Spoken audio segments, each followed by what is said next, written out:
I've been detained at Guantánamo for 11 years and 6 months. I have never been charged with any crime. I have never received a trial. I have a wife and kids, and I have been cleared for release for more than 5 years. It's not me who wants to harm me, but the administration that is harming me. I will never forget the first time they passed the feeding tube up my nose. I can't describe how painful it is to be force-fed this way.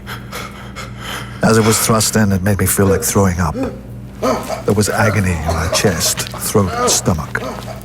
They put you on a chair. It reminds me of an execution chair. Your legs and shoulders are tied with belts. If the tube goes in the wrong way, the liquid might get into your lungs.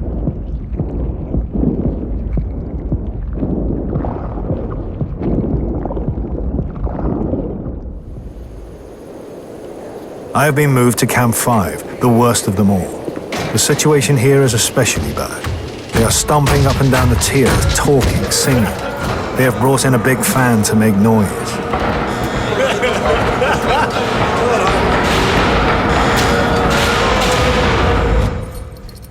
I'd never thought before about being on hunger strike, but I am doing it because I want my freedom. I want to know my destiny. A doctor tried to convince me to break the hunger strike. I told her that I would strike until the guards stopped insulting our Korans. I also said that the president must fulfill his promise to end the nightmare that is Guantánamo Bay.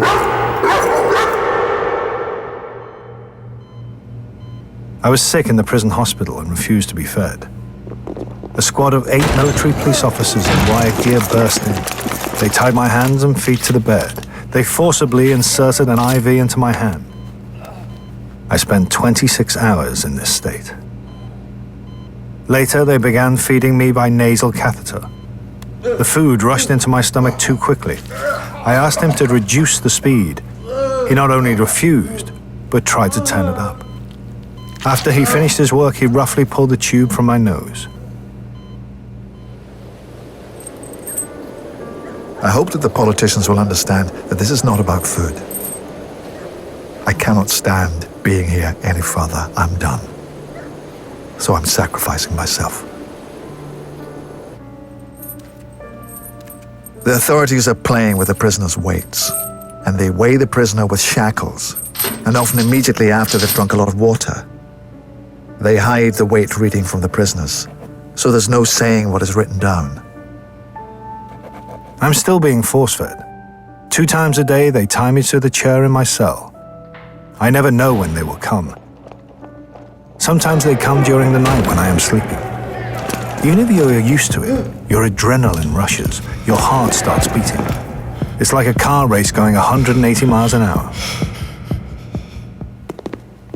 When I came back in from the recreational yard, everything had been thrown in my cell, like garbage. Papers were all over the floor. They had taken everything in my cell, my legal materials, even my kids' drawings. 84 of us have been cleared for release and we're still here. Let us leave Guantánamo with clear hearts and without hatred. Hatred is evil, and it harms the person who is hating as well as the person who is hated. I am being detained here indefinitely with no charge. The only solution is to let me go because I did nothing wrong. I am now 46. All I want is to see my family again. All I want is to be free. No matter how much I show you I am tough, in reality I am dying inside. But they do not want us to die. And they do not want us to live like a human being. Really? Now it is pain everywhere. I don't want to die in Guantánamo.